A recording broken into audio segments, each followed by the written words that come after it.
Hello and I welcome you to Vigyan recharge. किताबें यानी ज्ञान का खजाना, आइए जानते हैं कैसे छपती हैं या छपती थी। ज्ञान को लपेटे हुए शब्द सबसे पहले जाते हैं प्रिंटिंग प्रेस में। अब ये आदमी है टाइप सेटर और ये कोई मामूली काम नहीं कर रहा, बल्कि यही सबसे इम्पोर्टेंट काम करता है। इस आदमी के द्वारा लिखा गया एक एक शब्द मोल्ड के रूप में इस डब्बे से बाहर निकलता है और ये सारे मोल्ड इकट्ठे होकर बनाते हैं लाइन, और ऐसी बहुत सारी लाइन इकट्ठी होकर बनाती हैं एक पेज। अब जैसे ही ये लीवर ऊपर जाएगा, पिघला हुआ धातु इन शब्दों के बनाए हुए मोल्ड में भर जाएगा इस मशीन के अंदर, जो कि ठंडा होके हार्ड हो जाएगा और बनाएगा शब्दों की श्रृंखला। और ऐसे बहुत सारे मोल्ड इकट्ठे होकर पूरा का पूरा पेज बनाएंगे। अब जैसे जैसे टाइप सेटर अपना काम आगे बढ़ाएगा, तो उसके बराबर में इकट्ठे हुए पेजों को एक आदमी सही अरेंजमेंट के लिए दूसरी जगह लेकर जाएगा। अब अगर किसी पेज में पिक्चर लगानी है, तो लाइन के बीच में गैप डालकर उस पिक्चर के मोल्ड को वहां पर लगाया जाता है, और ताकि ये लाइन आगे पीछे ना हो, इसलिए लकड़ी की सहायता से इस मोल्ड को ठोक कर एक जगह स्थिर रखा जाता है। और जब ऐसे बहुत सारे पेज रेडी हो जाते हैं, तो इस छपाई के काम को आगे बढ़ाने के लिए उसे एक नई जगह ले जाया जाता है, जहां पर इन्हें इकट्ठा करके मेटल के फ्रेम में लगाया जाता है। अब इस जुगाड़ में हर एक पेज को अलग रखने के लिए बीच में गैप के लिए एक धातु की प्लेट लगाई जाती है, और ये सब बनाने के बाद इस चाबी की मदद से पेज को टाइट कर दिया जाता है, और फिर इस हथौड़े की मदद से सारी लाइंस को समान रूप से इस ढांचे के अंदर बैठा दिया जाता है। पर क्योंकि ये एक नरम धातु से बनी हुई लाइन है जो कि बहुत जल्दी घिस जाएंगी, तो अब बदला जाएगा इनको कॉपर में, क्योंकि कॉपर हार्ड होता है। आइए देखते हैं कैसे। अब ये ऑपरेटर एक सॉफ्ट मटेरियल की प्लेट को इन लेटर्स के ऊपर रखकर इस प्रेस के अंदर धकेल देता है, जिस पर छप जाते हैं ये सारे पेज, और इन छपे हुए पेजों को डुबाया जाता है कॉपर से भरे टैंक में, जहां पर लेते हैं ये ठोस रूप। कॉपर की प्लेट से बहुत सारी बुक्स की छपाई की जा सकती है, और यही एक बेहतर विकल्प है। अब इन छपी हुई प्लेट्स को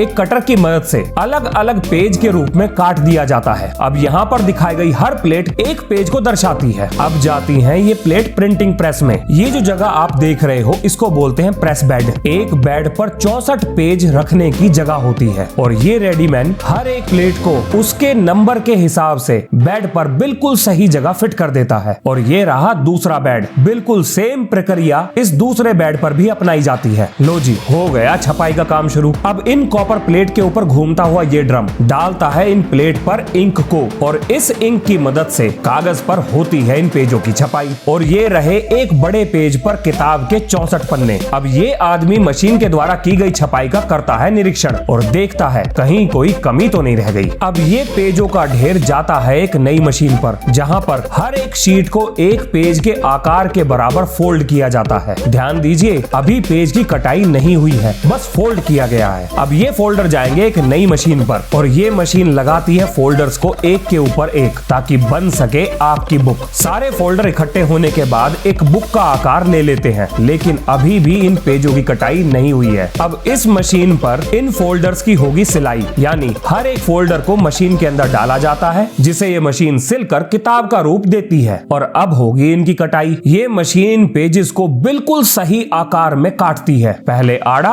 और उसके बाद तिरछा, जिसमें एक ब्लेड बुक के लंबे हिस्से को और दूसरा ब्लेड चौड़े हिस्से को काटता है। और अब लगाए जाएंगे इन किताबों पर कवर। सबसे पहले होगी पेपर बोर्ड की राइट साइज में कटाई, और फिर इन पेपर बोर्ड पे चढ़ाया जाता है कपड़े को ग्लू की मदद से, और फिर इस कवर पे छपता है राइटर और प्रिंटिंग प्रेस का नाम चमचमाते हुए शब्दों में। अब कटकर तैयार हुए पन्ने आते हैं इस मशीन में और चढ़ जाता है उनके ऊपर कवर। हो गई किताबें तैयार दुनिया के हर एक कोने में जाने के लिए। मिलते हैं नेक्स्ट वीडियो में। जय हिंद, जय भारत।